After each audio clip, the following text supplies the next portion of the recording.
Secara tiba-tiba, dinding di ruang tengah bertingkat 2 ini bergetar sehingga semua yang ada di dalamnya ikut merasakannya.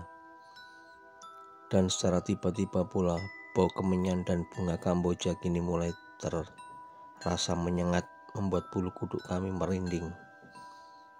Memang, jika dilihat dari luar, rumah yang memiliki 2 lantai ini dengan pekarangan yang luas, taman yang tertata rapi, dilengkapi pula dengan fasilitas kolam renang yang terletak di samping rumah ini, sehingga tampak begitu megah dan merupakan sebuah bangunan rumah idaman bagi siapapun yang melihatnya. Namun di balik kemegahan itu tersimpan misteri. Rumah ini memang indah, dan keindahan itu pun menutupi kekurangan rumah ini. Begitu pula dengan kami berlima. Di zaman serba susah begini, apalagi di Jakarta, sebuah kota metropolitan yang semuanya serba mahal, dan tiba-tiba ditawari sebuah kontrakan yang mewah tapi murah, membuat kami tanpa pikir panjang lagi langsung setuju untuk menandatangani kontrak dengan pemilik rumah.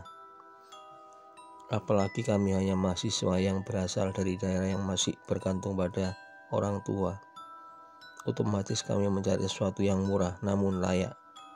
Untuk mundur pun dari semuanya ini rasanya itu pun tak mungkin, karena uang kontrakan itu rasanya sayang untuk disia-siakan. Awalnya aku tidak setuju atas usulan Mirna untuk memanggil dukun ke rumah ini. Namun teman-teman yang lain menyetujuinya tanpa menyadari akan akibat dari perbuatan mereka. Jadi apa boleh buat, aku pun menyetujuinya.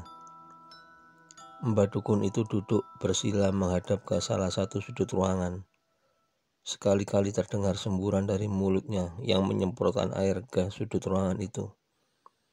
Keempat temanku tampak begitu serius mengikuti perintah dukun tersebut. Terlihat dari raut wajah mereka kelihatan begitu tegang. Mbak dukun itu pun tiada henti-hentinya membaca mantra.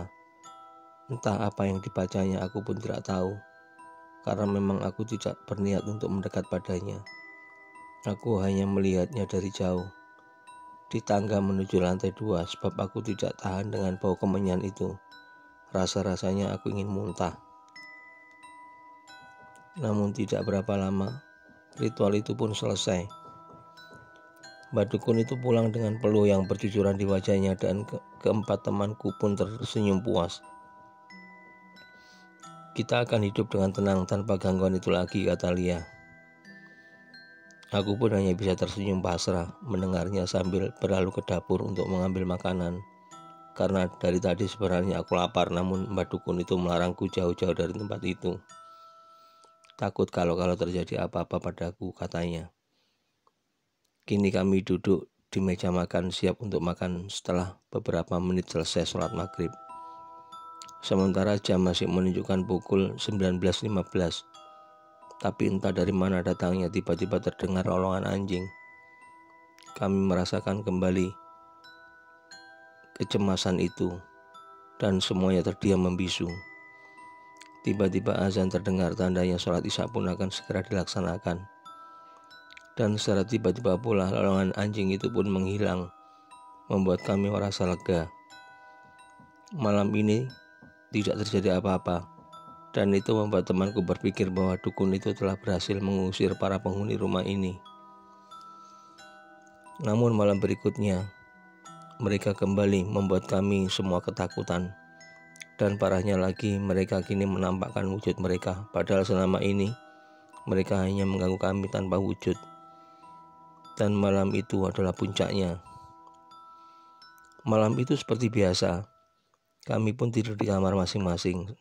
Sekitar pukul 12 malam, tiba-tiba terdengar suara jeritan seorang wanita di lantai bawah, tempatnya di kamar mandi. Aku pikir itu salah satu dari keempat temanku. Maka aku pun langsung keluar dari kamar dan beralih ke kamar bawah. Dan keempat temanku sudah berkumpul di dekat tangga. Dan suara itu masih saja terus menjerit, lalu kami pun saling pandang. Aku berpikir, kalau bukan di antara keempat temanku, lalu itu suara siapa? Dengan hati-hati pun kami berjalan menuju kamar mandi. Tapi tak seorang pun dari kami yang membuka pintu kamar mandi tersebut sampai akhirnya pintu itu terbuka dengan sendirinya. Dan di dalam kamar mandi seorang wanita berambut pirang tanpa busana bersandar pada tembok dengan pisau tertancap di dadanya dan tembus ke jantung dengan mata melotot. Sementara dari hidung dan matanya mengalir darah segar sambil tersenyum menyeringai kepada kami berlima. Tanpa pikir panjang lagi kami semua menjerit, bahkan Anis sampai pingsan, dan kami membawanya agak menjauh dari tempat itu. Tapi saat kami melihat ke arah kamar mandi, tak terjadi apa-apa di sana. Air yang semula merah darah kini menjadi bening kembali. Dan entah kenapa tiba-tiba lampu di rumah itu mati membuat kami semua ketakutan. Entah dari mana datangnya tiba-tiba bermunculan kepala-kepala yang begitu banyak menyerang kami. Semuanya memperlihatkan taring. Tiba-tiba mereka seakan-akan kami adalah makanan lezat. Tiba-tiba Mirna dan Susi ikut pingsan. Aku dan Lia berusaha keluar dari kepala-kepala tersebut. Saat mereka akan menyerang kami, kepala-kepala tersebut berbalik arah menyerang Anis, Mirna, dan Susi yang pingsan. Di depan mata ketika teman kami dibunuh tanpa kami bisa berbuat apa-apa. Tanpa menunggu lagi, aku dan dia berlari meninggalkan tempat itu.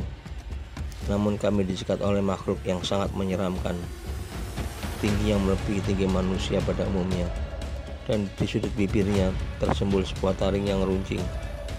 Aku masih berusaha lari saat makhluk tersebut menangkap Lia. Namun langkahku terasa berat sekali sehingga makhluk tersebut berhasil menangkapku. Setelah Lia, ia bunuh. Aku sudah tidak tahu apa yang terjadi saat makhluk tersebut menancapkan taringnya ke leherku. Saat itu pun aku tidak merasakan apa-apa lagi. Tiba-tiba aku terbangun. Ternyata aku hanya mimpi. Kulihat di sekelilingku semuanya tampak serba putih, dan di sampingku kulihat Mama tidur di sisi ranjang. Mungkin karena ia kelelahan menjagaku, merasakan aku bergerak, Mama pun terbangun. Syukurlah kamu sudah sadar sayang, tanya Mama. Apa yang terjadi, Ma? Kenapa aku ada di rumah sakit, tanya aku pada Mama. Entahlah, Mama sendiri tidak tahu sayang. Tapi Lia menelpon Mama dari Bandung dan bilang kalau mereka melihat kamu pingsan di dapur saat kalian melihat-lihat tempat kontrakan. Jawab Mama. Tempat kontrakan? Aku berpikir, oh iya Ma, sudah berapa lama aku pingsan, tanyaku. 2 hari. Emangnya kenapa sayang? Jawab Mama. Terus di mana Lia dan yang lainnya sekarang? Dan apakah perjanjian kontrak tersebut sudah ditandatangani? Tanyaku tanpa menjawab pertanyaan dari Mama. Ya, perjanjiannya sudah ditandatangani dan mereka sudah menempati rumah kontrakan kalian sejak kemarin. Besok kamu juga akan mulai tinggal di sana jika dokter sudah mengizinkan kamu pulang, kata Mama. Tiba-tiba aku merasakan sakit pada leherku. Dan saat kuraba, ada 2 lubang di sana, bekas gigitan.